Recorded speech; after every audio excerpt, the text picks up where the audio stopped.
Anoche, mientras el mundo dormía, ocurrió algo que durante décadas nos dijeron que era imposible. Tres potencias actuaron como una sola y en cuestión de horas cambiaron el equilibrio global. No fue un ejercicio, no fue una advertencia, fue una demostración real de poder que obligó incluso a Estados Unidos a retroceder.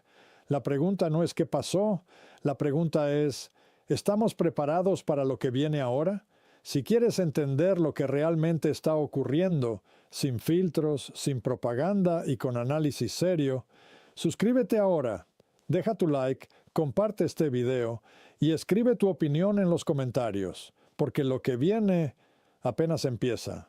A las 23:47 horas, hora media de Greenwich, tres centros de mando militar independientes, uno oculto bajo las montañas de Alborz, otro profundamente fortificado en el complejo de defensa de los Urales, a las afueras de Moscú, y un tercero situado en las instalaciones subterráneas, reforzadas del cuartel general de la Fuerza de Apoyo Estratégico del EPL en Pekín, activaron un protocolo de comunicaciones sincronizado que la inteligencia de señales occidental nunca había observado en condiciones reales.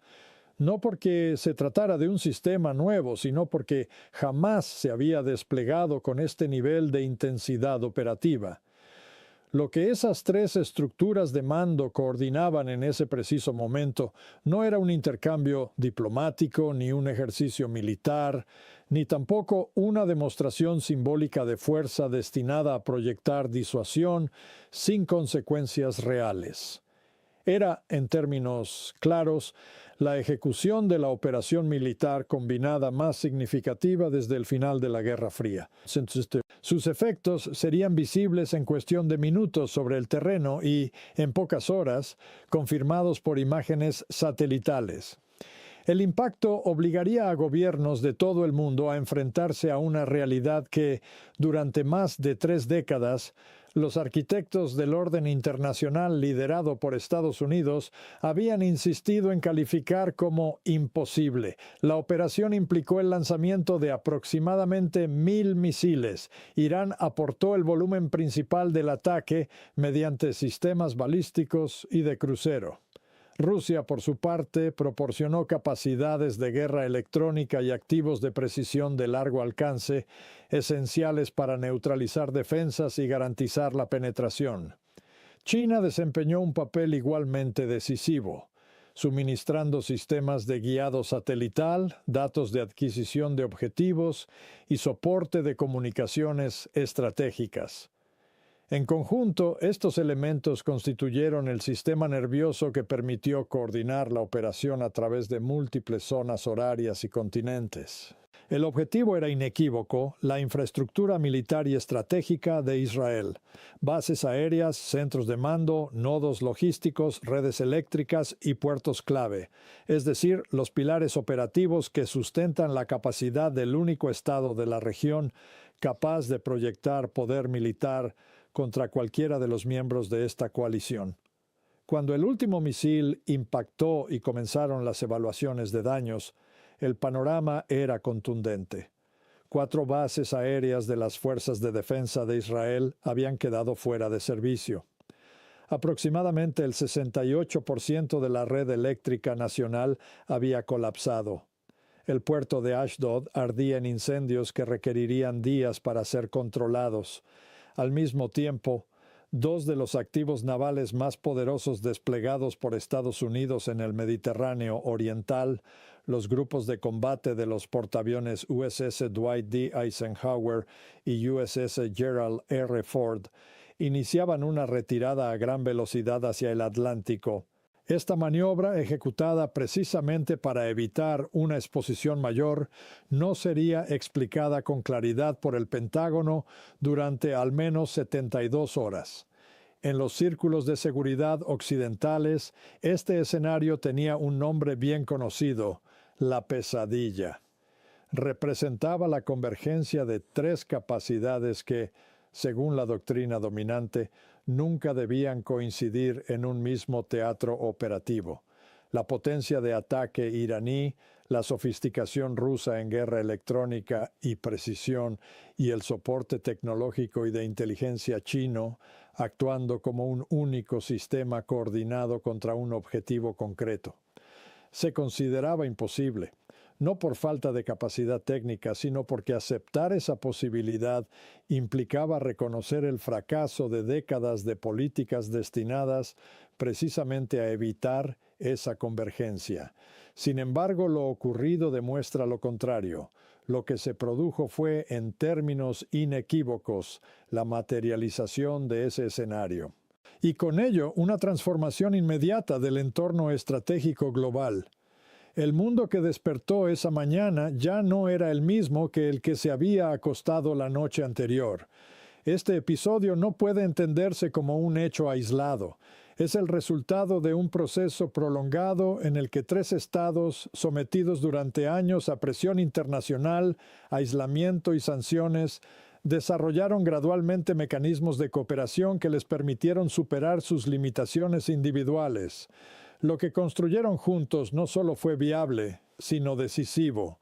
El resultado ha sido una alteración estructural del equilibrio de poder en una de las regiones más sensibles del planeta y, más importante aún, una señal inequívoca de que las premisas estratégicas que han guiado la política internacional durante las últimas 3 décadas requieren una revisión profunda. Para quienes han seguido de cerca este tipo de análisis, la conclusión es clara. Los acontecimientos recientes no encajan en los marcos interpretativos tradicionales. La narrativa dominante, basada en la imposibilidad de una coordinación efectiva entre estos actores, ha quedado superada por los hechos. Para quienes se enfrentan por primera vez a este análisis, conviene subrayar que los desarrollos de las próximas semanas exigirán un nivel de comprensión estratégica mucho más sofisticado de lo habitual. Las explicaciones simplificadas, diseñadas para el consumo inmediato, difícilmente captarán la complejidad de lo que está ocurriendo.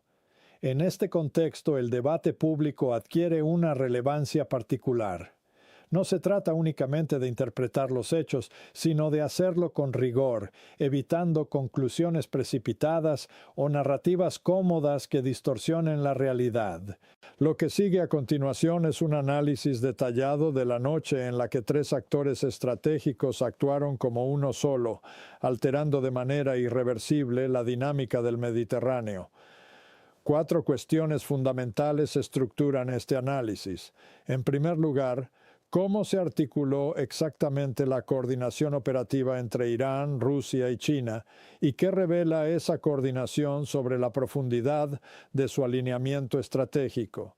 En segundo lugar, ¿qué nos indica la lógica de selección de objetivos sobre las verdaderas intenciones de la operación? En tercer lugar, ¿por qué fuerzas navales estadounidenses optaron por retirarse en el momento más crítico? ¿Y qué implica esa decisión para la credibilidad de sus compromisos de seguridad?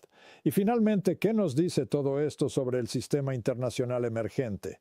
Porque lo que está en juego aquí no es simplemente un episodio militar, sino una señal clara de que el orden global está entrando en una nueva fase.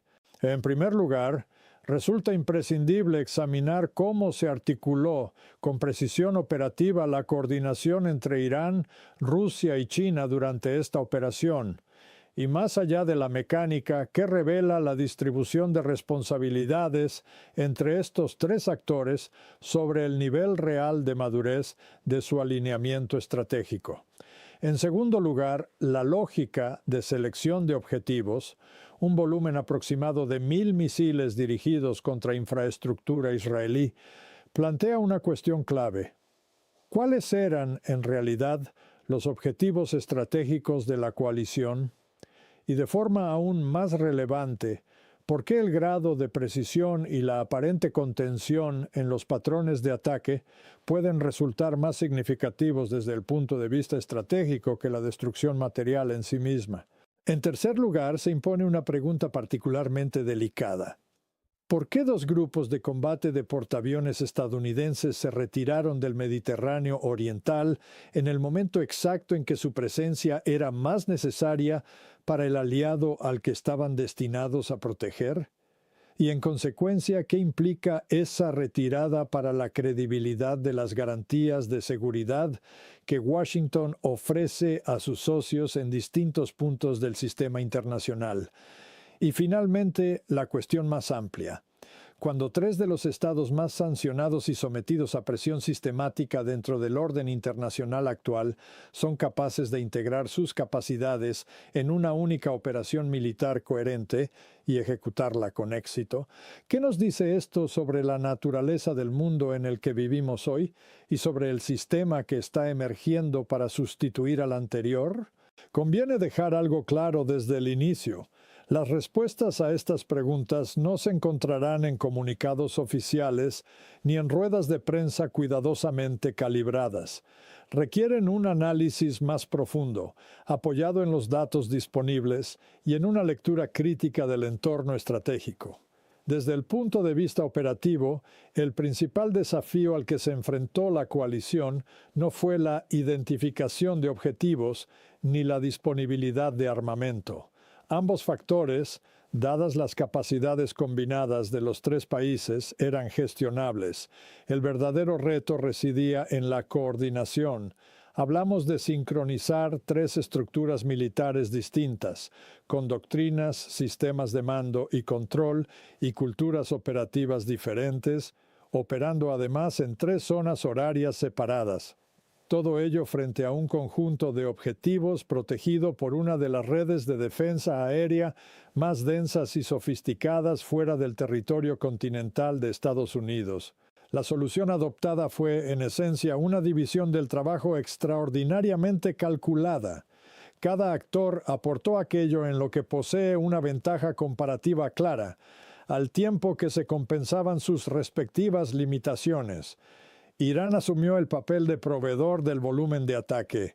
Su contribución se basó en la capacidad de saturación, es decir, en generar un número suficiente de vectores de ataque como para sobrecargar los sistemas defensivos del adversario. Esta lógica no es nueva en términos militares, pero su ejecución a gran escala y en coordinación con otros actores sí representa un salto cualitativo significativo. Rusia, por su parte, aportó el componente que podríamos definir como la arquitectura de supresión y penetración. Sus capacidades de guerra electrónica desempeñaron un papel crucial en la degradación de los sistemas de detección y respuesta del adversario. No se trataba simplemente de interferir señales, sino de alterar el entorno electromagnético de tal manera que redujera la eficacia global de la defensa aérea. A ello se sumaron sus activos de precisión de largo alcance, diseñados para atacar objetivos altamente protegidos con un grado elevado de exactitud. Esta combinación permitió no solo abrir brechas en el sistema defensivo, sino también garantizar que determinados objetivos críticos fueran alcanzados con una probabilidad de éxito considerablemente mayor. China completó el triángulo aportando capacidades que, en muchos sentidos, resultan menos visibles pero igualmente determinantes. Su contribución se centró en el ámbito de la información y la navegación, proporcionando el soporte necesario para transformar un ataque masivo en un ataque coordinado con precisión.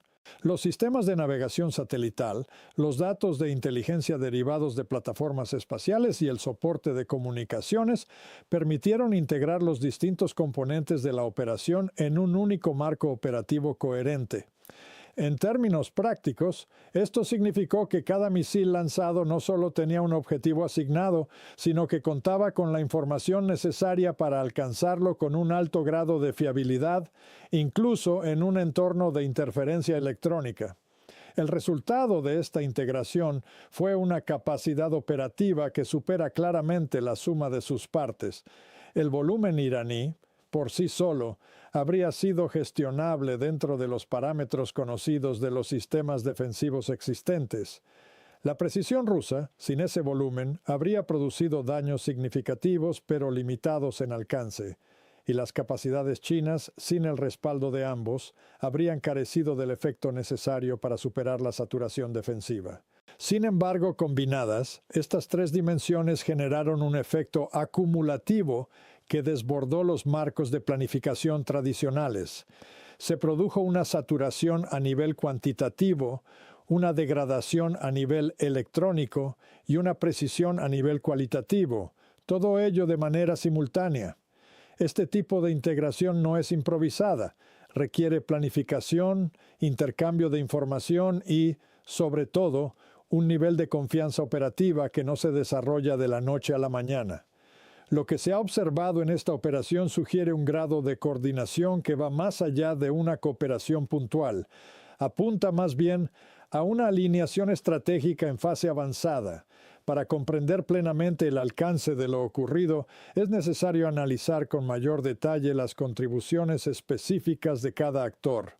Solo así puede entenderse cómo trayectorias de desarrollo militar distintas, condicionadas por recursos, limitaciones tecnológicas y prioridades estratégicas diferentes, han convergido en un momento operativo único, produciendo un efecto conjunto de gran magnitud. En el caso de Irán, su papel en esta operación refleja décadas de inversión sostenida en capacidades de misiles, desarrolladas en gran medida bajo condiciones de aislamiento y sanciones. Lo que en su momento comenzó como una dependencia de sistemas heredados, ha evolucionado hacia un conjunto de capacidades propias con un grado notable de sofisticación. Este proceso no solo ha ampliado su alcance operativo, sino que ha incrementado su capacidad de integrarse en operaciones más complejas junto a otros actores. Y es precisamente esa capacidad de integración, más que cualquier sistema individual, lo que ha marcado la diferencia en esta ocasión. Irán aportó el volumen de ataque. La Fuerza Aeroespacial del Cuerpo de la Guardia Revolucionaria Islámica contribuyó con aproximadamente 650 misiles dentro del paquete total de la operación.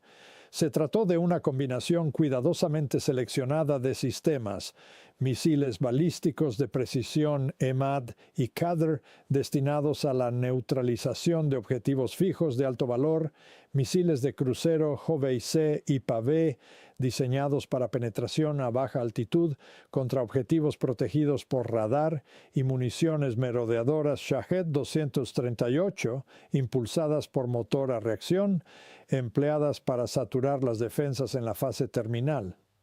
Conviene subrayar que esta cifra no representaba la totalidad del arsenal disponible de Irán. Por el contrario, fue el resultado de un cálculo deliberado, emplear una fracción suficiente para alcanzar los objetivos operativos sin comprometer la capacidad de sostener operaciones futuras.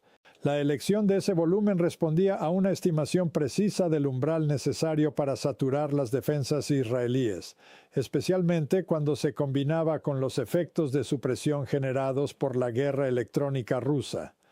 Rusia, en este esquema, proporcionó tanto la arquitectura de supresión como los elementos clave de penetración.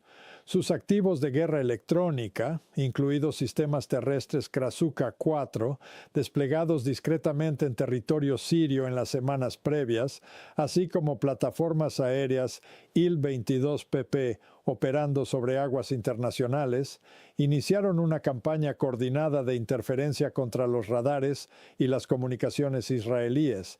Este proceso comenzó aproximadamente 18 minutos antes de que el primer misil iraní ingresara en el espacio aéreo israelí. Ese intervalo no fue casual. Fue diseñado con precisión, lo suficientemente prolongado como para degradar de forma significativa los sistemas de alerta temprana y gestión del combate, pero lo bastante breve como para evitar que analistas israelíes y estadounidenses interpretaran la actividad como la antesala de un ataque inminente, en lugar de una operación rutinaria de guerra electrónica, como las observadas en meses anteriores. En cuanto a los activos de precisión, Rusia aportó alrededor de 200 misiles adicionales al paquete de ataque. entre ellos misiles de crucero 3M-14 calibre lanzados desde submarinos desplegados en el Mediterráneo Oriental y misiles KH-101 lanzados desde bombarderos estratégicos Tu-160 que operaban a gran distancia sin aproximarse al espacio aéreo israelí. Estos sistemas no fueron asignados a objetivos generales. Su uso se reservó exclusivamente para los blancos más críticos y mejor defendidos: baterías del sistema Arrow 3, radares de control de fuego del sistema David's Sling y centros de mando subterráneos, como el complejo militar de Kiria en Tel Aviv. La lógica detrás de esta asignación es clara. Se trataba de los objetivos con mayor probabilidad de resistir un ataque convencional iraní sin el respaldo de supresión electrónica. Al emplear misiles con perfiles de vuelo distintos y trayectorias menos previsibles para los algoritmos defensivos israelíes, la coalición introdujo un elemento adicional de incertidumbre en el sistema de defensa, reduciendo la eficacia global de la interceptación. China, por su parte, aportó un componente que ni Irán ni Rusia podían proporcionar de forma independiente: la infraestructura de información, navegación y coordinación que convirtió un ataque masivo en un ataque masivo de precisión. El sistema de navegación satelital Beidou desempeñó un papel fundamental al ofrecer una alternativa independiente al GPS. Esto permitió que los misiles iraníes y rusos operaran con guiado preciso, incluso en un entorno donde las fuerzas estadounidenses activaron medidas intensivas de interferencia GPS desde los primeros momentos del ataque. En la práctica, esto neutralizó uno de los instrumentos más habituales de la guerra electrónica estadounidense. A ello se sumó el papel de los satélites de reconocimiento chinos. Sus parámetros orbitales habían sido ajustados discretamente en semanas anteriores para aumentar la cobertura sobre instalaciones militares israelíes. Estos activos proporcionaron actualizaciones de objetivos en tiempo casi real, que fueron integradas en los sistemas de guiado de los misiles poco antes de su lanzamiento. Asimismo, las capacidades de inteligencia de señales chinas, tanto desde plataformas terrestres en la región como desde sistemas orbitales, permitieron realizar evaluaciones de daños durante el desarrollo de la operación. Esto facilitó a los mandos identificar qué objetivos habían sido neutralizados y cuáles requerían ataques adicionales mediante reservas previamente planificadas. El resultado de esta integración tripartita fue un sistema operativo con un nivel de eficacia que supera claramente la suma de sus componentes individuales. Sin el volumen iraní, la capacidad de saturación habría sido insuficiente. Sin la supresión rusa, las tasas de interceptación habrían sido considerablemente más elevadas. Sin el soporte chino, la precisión y la resiliencia frente a interferencias habrían sido limitadas. En conjunto, estas capacidades,